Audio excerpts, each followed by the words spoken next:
I'm Autumn Bensett, founder of the Bossy Babe brand, fitness coach, and serial entrepreneur turned intuitive life and business coach. The Wealthy Babe podcast is for the ambitious, courageous, and spiritually charged up woman in network marketing, craving wealth not only in her bank account, but in every aspect of her life. Get plugged in here each week for authentic and unfiltered conversations from myself and industry leaders who are going to support you and give you all the juicy behind the scenes and real talk around business, spirituality, strong points of view, and doing shit differently. This is a safe space to come undone, be heard, and be given permission to rewrite your own damn rules. So here we go.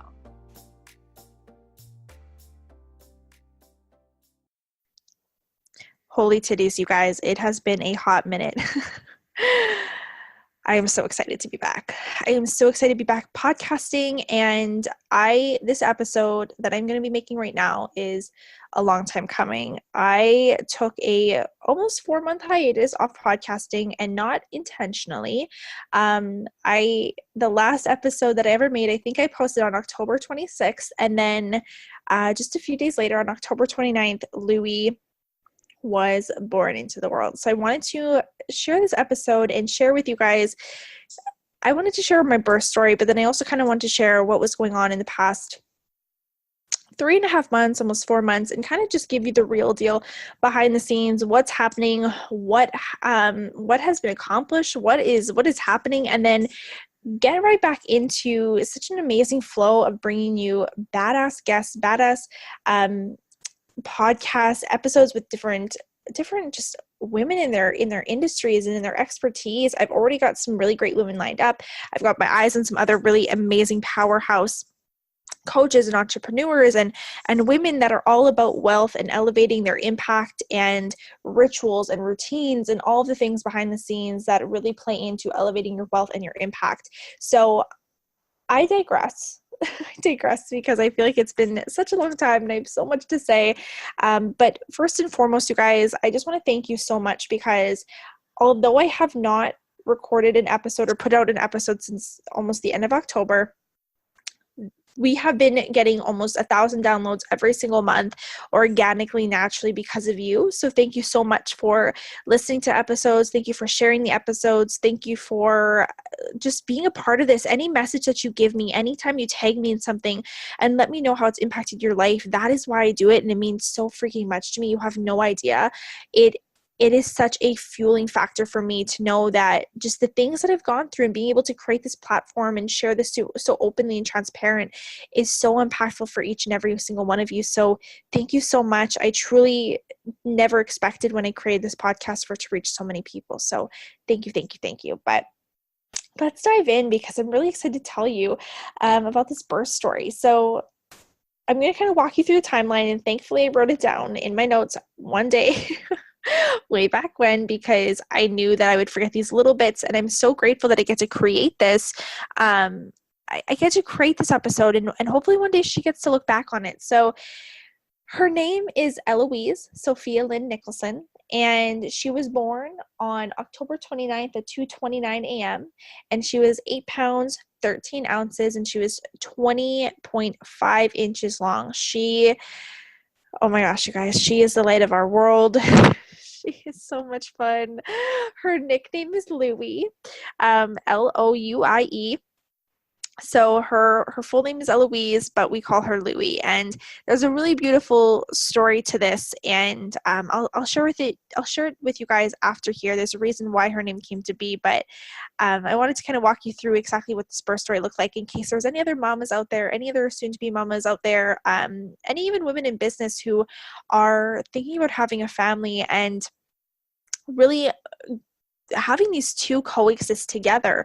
I wanted just to share with you my story, because it really became a really empowering experience. Like the actual labor and the birth part was the thing that I was the most scared about, and it was probably the most effortless part of my entire pregnancy and life with Louise so far. So my contractions actually began on Saturday morning at 1 a.m. because I had her on Monday. It was Monday at 2:29 a.m. So my contractions started on Sunday morning at about 1 a.m. I was laying in bed and I was sleeping, and Derek was sleeping beside me, and I started feeling this, like, I don't know, I just was like, I had these feelings days prior, and I figured, oh, it's just going to go away. Like it's going to go away for sure. There's no way that this is going to stick out. But I decided, I'm going to get my phone out. And so I started timing them. And I timed them out for an hour, and I think they were about 10 minutes apart from one another. Every 10 minutes, they were for 60 seconds. It feels so long ago now. So long ago. But after about an hour, I woke up Derek. So it was about 2 a.m. and I woke him up and I said, hey, I think I'm having contractions. Why don't you get some more sleep? I went out and watched TV for a few more hours, and then it got really, really bad around 6 a.m. Like it just increasingly got worse and worse and worse, and the pain got a lot more hard to handle. So we went to the hospital around 6 a.m. and we went upstairs, and at that point I thought, like, oh my God, like I'm dying. How can I not be more dilated at this point? So we went up to the labor and delivery area, and they admitted me. And when they checked me, I had only been dilated a centimeter and a half. So they sent me home. So by 8 a.m. I was back home, and I was in so much pain. I tried to sleep. I had a bath. I walked around the house. I think I had like maybe 30 minutes of sleep at one point, but I basically just tried to go as long as possible. It got to the point where I was sitting on the couch and I was staring outside and everything was blurry. And at that point I was like, if I'm not more dilated at this point, like I honestly don't know how I would get back home and get back there. So I was in fear of going there and then them sending me back home. So I was trying to push out as long as I could. So at about 2 p.m. we went back in. I wasn't sure, but I couldn't see properly. I couldn't talk. I could not walk. I was completely bent over. It was it was atrocious. Derek went to go get the vehicle and he pulled it up because we live in an apartment, and I was just like standing with my head upon a door, and this girl comes walking into the doors, and the look on her face. I looked like I was dying. I was just bent over in so much pain. So she had to have known what was going on, poor girl. But anyways, we went in and they admitted us. We went back up, and they started checking us again, and I kept apologizing because my contractions were so bad I just could not speak. Like I could not speak, and I'm like, I'm so sorry. And I'm like, is this the Canadian in me? I always wonder, but I couldn't speak. So I was like, I'm so sorry. I just have this contraction, and I just like have to stop talking. And I would just like, oh my God. And I would just go through it and breathe through it. And then I'd be like, okay, I'm done. And then when they checked, it was about 3 to 4 centimeters dilated. So they decided that it was time. So they got me a room. They gave me the gas. I really don't know exactly what it's called, but they gave me the gas in the meantime. And because the truth was, you guys, is that I wasn't going in. I went in with the full intention to do everything natural. I did not want medication. I did not want to do an epidural. I wanted to do everything really natural. And I think that's really important to note, is that I went in being like, I want to do this natural. I don't want any of that. But at the same time, I was open to whatever I might need, because I was aware that at this point, I was really exhausted. Like I was really exhausted. My body was in a ton of pain. I started picturing, I'm like, I don't know how I'm going to be able to push her out. Like at this point, I don't know how I would have the energy to keep going. I can barely even get through these contractions. So we did the gas in the meantime. And then we had our surgeon, he was in another C-section at the time. And he decided, I said, I want the epidural. Let's just do it. Let's do the thing, because I cannot feel like this anymore. I want to enjoy this experience, and this is not enjoyable. This is so painful. I do not want to get into a point where I put her at risk, because I don't have the energy to birth her into this world. So the doctor was in the C-section. He ended up coming out, and what he actually did was he put in a walking epidural. So the whole point was that I could still walk on this epidural. Like it allowed me not to feel my contractions, but I could still walk if I wanted to walk. Although I didn't really do a lot of walking, it did allow me to get up and go to the bathroom. And I was able to get up and go to the bathroom and do that with ease. I did have somebody walk with me, but I was able to do that until I decided to sleep for a little bit. And then by that point, lots of the medication had got into me, and I was getting a lot closer and a lot more dilated. So there wasn't a lot more walking that I was going to do at that point, but it allowed me to enjoy the experience. And he did it so quickly. Normally it was supposed to take 8 minutes. It happened in 4. I was so scared, because you guys, I do not do needles. Yes, I have tattoos everywhere, but I do not do needles. I absolutely hate them. They are one of my biggest fears. I don't like them. So when you look and you go into like a birthing class and they show you this big long ass needle, you're like, oh my God, this is going to go in my back. The hardest thing was the freezing. It was like a little nip. And after that, I didn't feel a single thing. So it really was not bad. So if you have this fear about getting an epidural, just know that it honestly was really effortless. And I know that's not every single person's experience, but I know before the biggest hurdle for me was I freaked myself out so much and I was in so much fear of what could happen. And I just want to give you a different perspective and help you see that it can actually be effortless and it can feel really good. And it doesn't have to be super scary. And somebody has had an experience where it did work out really well. So I did end up getting it.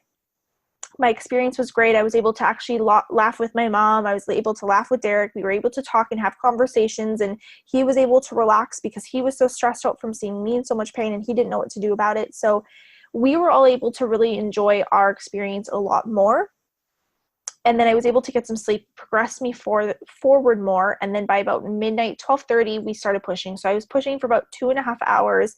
And then I had Louie, and Louie came into the world and she came out crying. I mean, not wailing her face off, but she came out crying and she was on my chest right away. We did do the delayed cord clamping and she went skin to skin right away. And just seeing her face for the first time was the most incredible experience that I will ever, it's no words. It's hard to put into words unless you've had a child of your own. You don't really know what to expect. You don't know what to think. And when they actually started pulling her out, they're like giving her to me. It's like, I can't. I'm not ready for it. And then I looked at her and I was just like, oh my gosh, like I can't believe how powerful our bodies are, what we're able to do, how we're able to create this human, and they come out of us and then our bodies go back, and what they do and what they create, it just blew me away. Meeting her for the first time and seeing her little eyes in her face and just knowing exactly who I was the most magical, empowering, beautiful, life-changing moment that I will ever experience.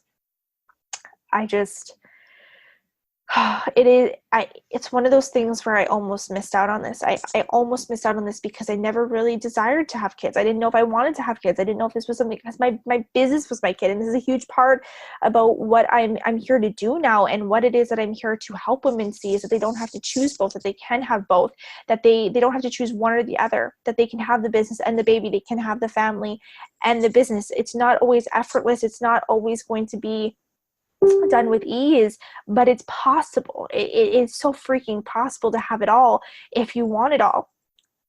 I'm so grateful that I got to experience this because she's been the biggest light in our lives. Yes, it has been hard. It has been exhausting, but it has been the most beautiful thing that I know both Derek and I are so grateful to have. So we adore her. We love her. She is our little spunky, funny ball of fire.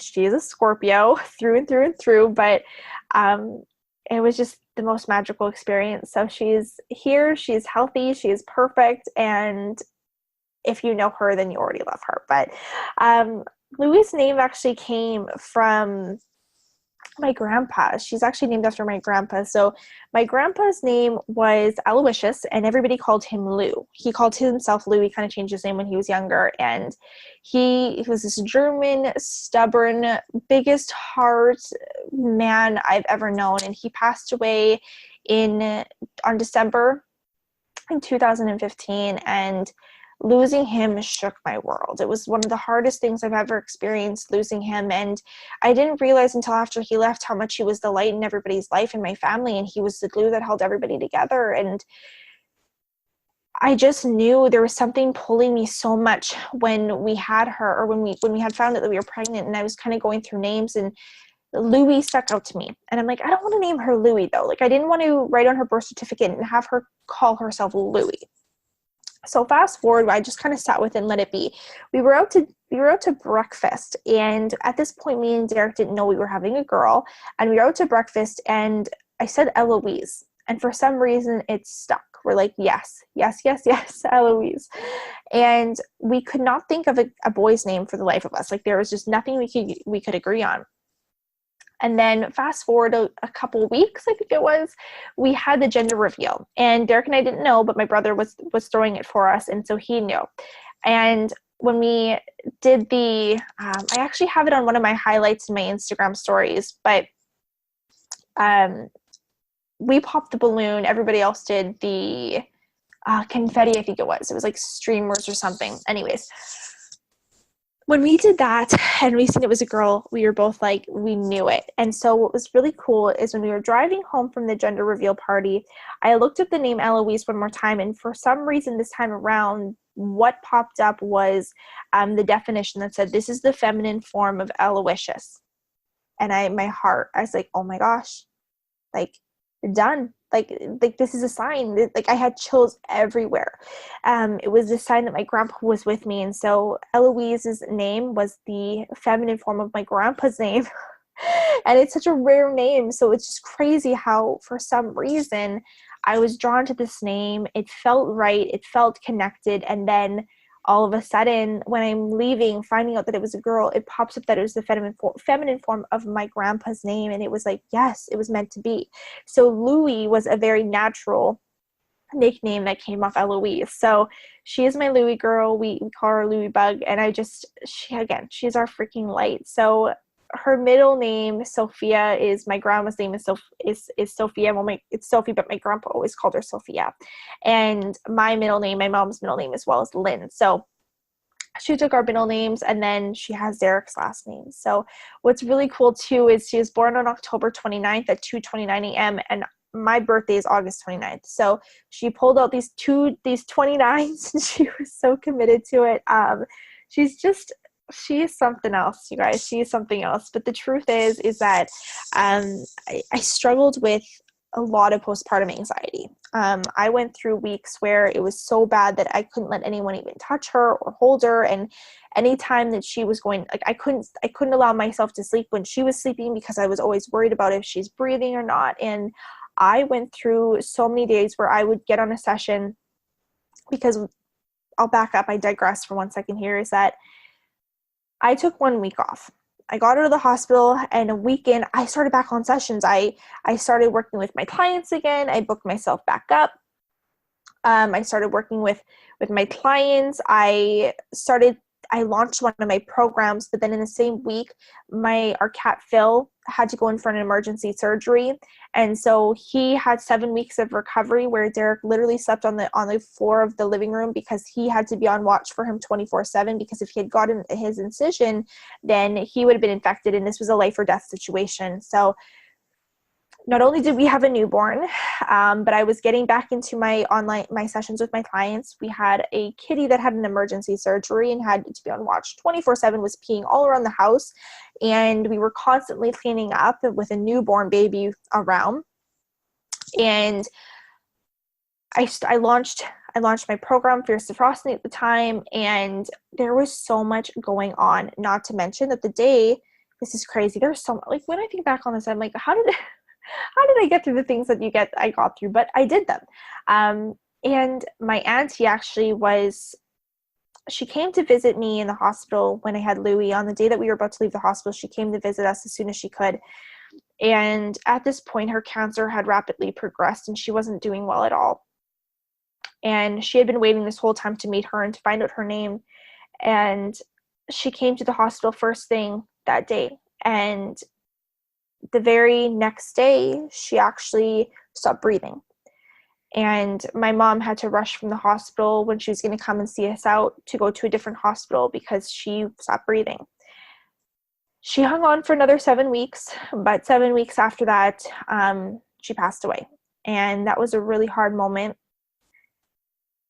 It was a really hard 7 weeks. It was a really hard first 7 weeks. I didn't get to really see her much because Louie was just fresh and born, and I was recovering. My anxiety was crazy. I was working with my clients again, and Derek actually came home full time. We had planned for him to come home for 2 weeks from work, and then when it got into it, we just decided you need to just stay home.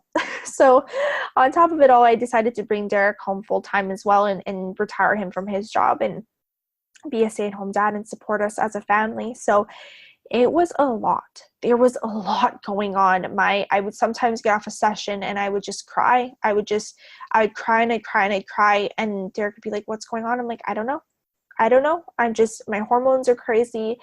I miss me. I don't know how to take time for me. I'm exhausted. I haven't slept. I go in a bath for 5 minutes and then I hear crying. Like, I didn't know how to be me anymore. I didn't know how just to relax and take care of me, and everything was about sacrifice again, and it was difficult. It was so freaking difficult. That first little bit of time was really hard, and I don't want that to ever deter anybody away, because it used to scare me when I'd hear these things.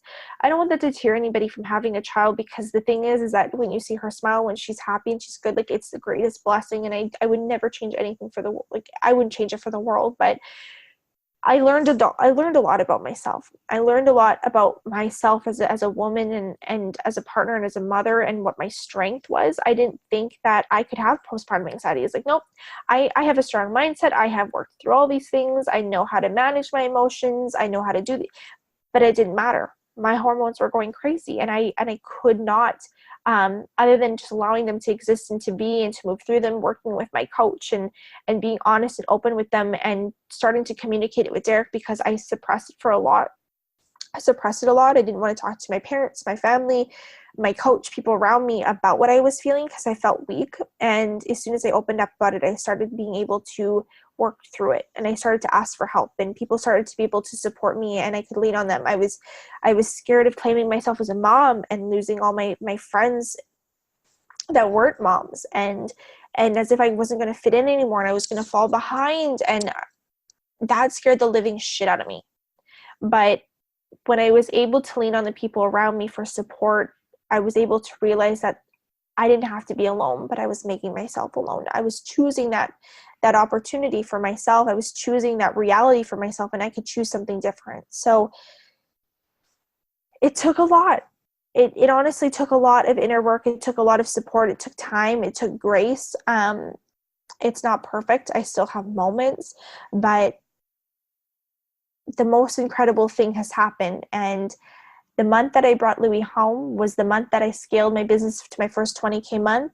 And then I did I think 21 plus K the following month in December, and then 22K plus in January. And I ended up in the year with a 6-figure business and a baby, doing the things that I never thought possible, doing the things that didn't even make sense. I realized when I look back on my numbers at the end of the year, in January of 2018, I made $254, and in December, I made 21K. It doesn't make any fucking logical sense. So I went into a rebrand this year, and I just announced it.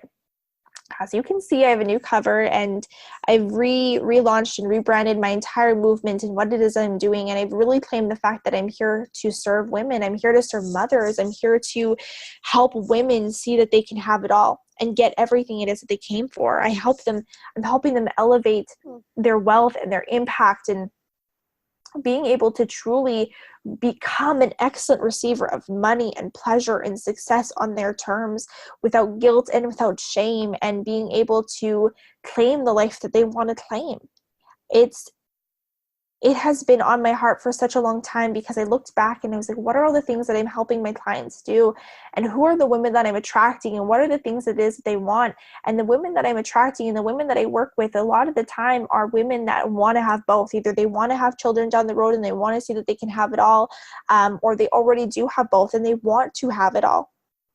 They don't want to have to choose between having the business and having the family. They want to be able to have all of these things and learn how to do it.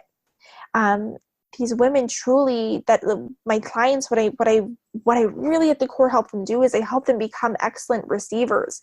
They celebrate their success. They celebrate their wins in their businesses. They celebrate walking through fear. They celebrate who they are as a woman when they do the things that they do. They receive fun and self-worth again. They allow themselves to take care of themselves. They elevate their money. They elevate their impact. They release their stress around it. They don't suffocate from stress around money anymore.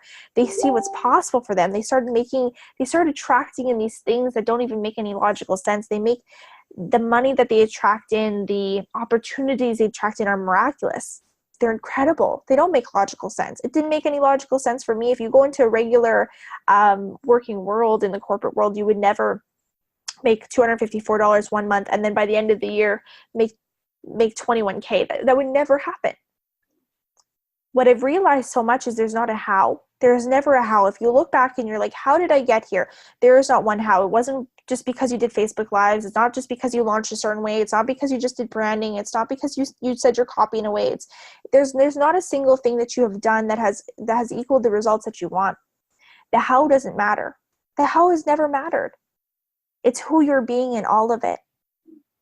So what I've made as the expectation in my life, and the bare minimum is I expect miracles. I expect miraculous results. I expect things that don't logically make any sense. I expect nothing less than incredible love and pleasure and money and success and wealth and clients and opportunities. And I expect nothing less. And it doesn't mean that I don't have hard days. No, because the truth is that there's not a single day that goes by that is the day that I envision it to be.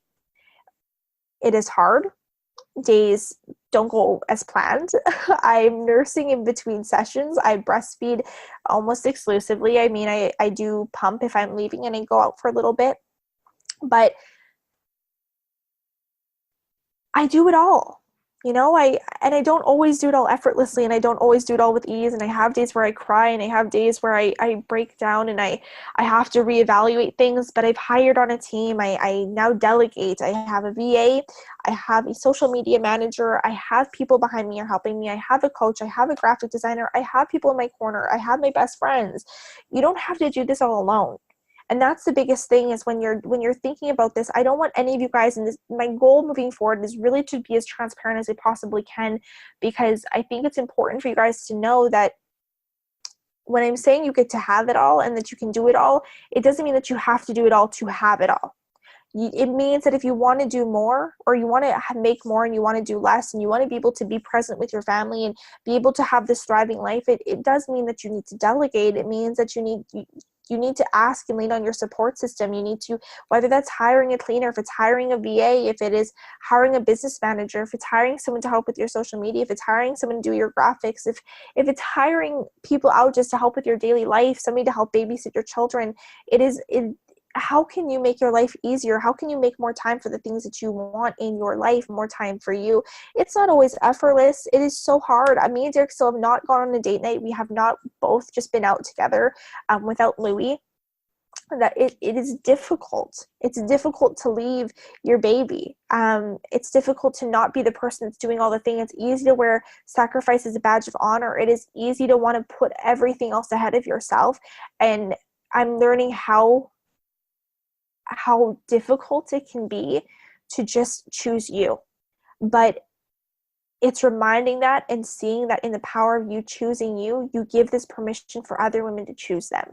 And that is so freaking incredible and so powerful. And that is the point of it all. So with this rebrand and with this focus, I am here to help women get what they came for. I'm helping mothers become leaders. I'm helping mothers lead their young. I'm helping mothers lead generations to come. So we get to change the story around money and how women make money and earn money and spend money and achieve success and hold success and look at success and live life and experience life for generations to come.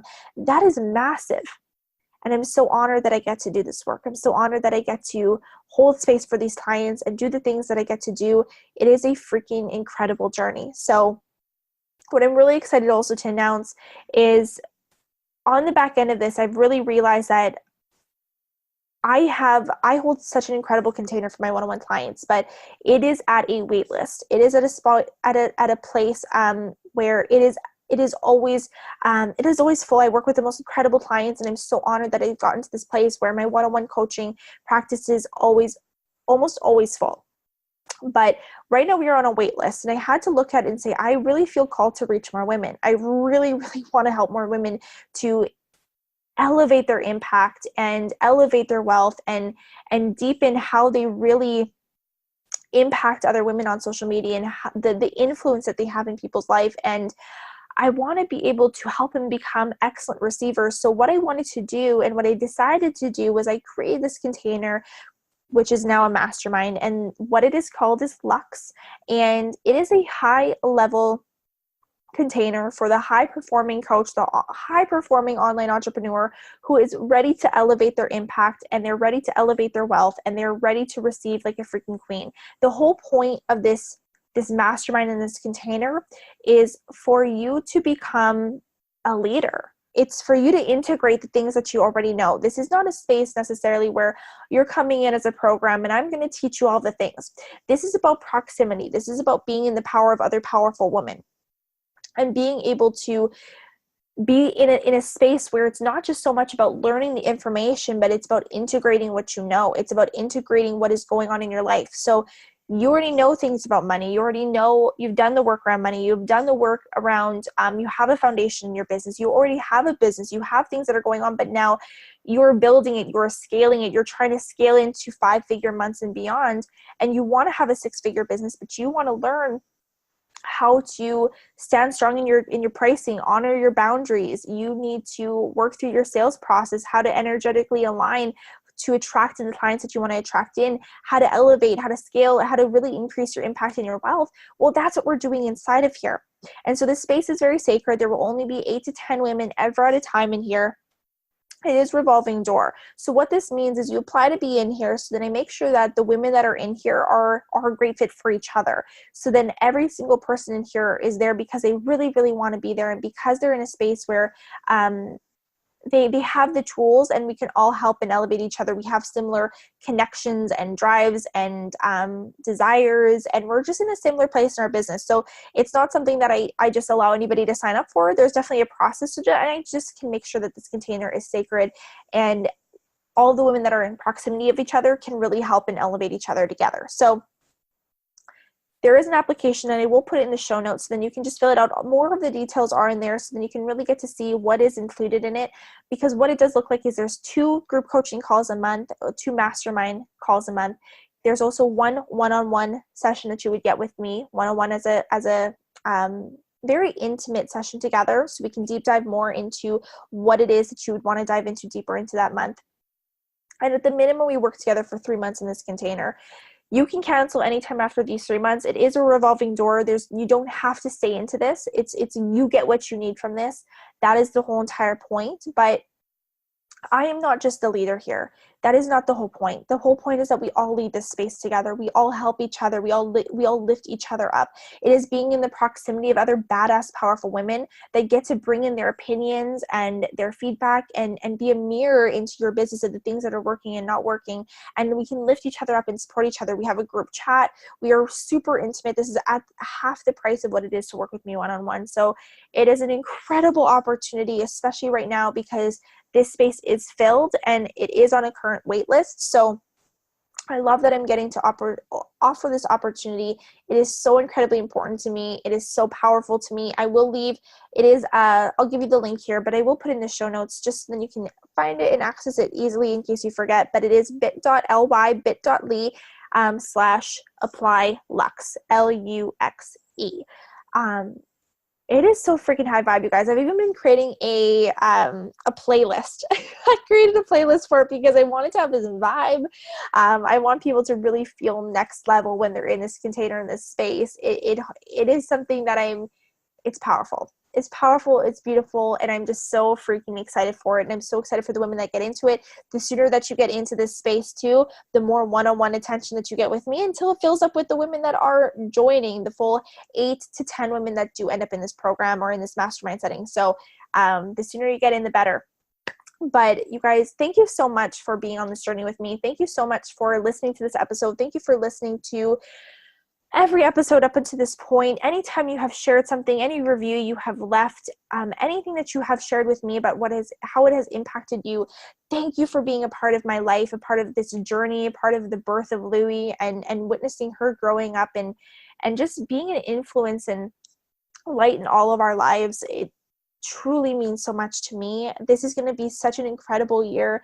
There's so much to come. There's new programs coming. There are new evergreen programs coming, so then I can serve different levels of women at different places in their lives. There are retreats coming. There are in-person events. There is so much happening. I can't even freaking wait. There's going to be the Ritual of a Boss Babe, which is my journal that is on Amazon. I'm going to be revamping that. I'm going to be bringing killer people to this podcast for you. Like, hello, we are so here for it. But I love you guys so much. Thank you for just being a part of this journey as always. And I'd love to always continue the conversation over inside the Bossy Babe Club on Facebook. Please join if you're not already a part of it. And if there is anybody, as always, that you would love to see on the podcast, if there's anything that you would love for me to talk about, if there's any topics you'd like to chat about, please feel free just to post them in the group, send me an email at autumn@bossybabecoaching.com, and I would be happy to see what I can do about creating an episode around that or bringing on that guest. So again, thank you. I love you so much, and I'm so freaking happy to be back. Mwah. Bye.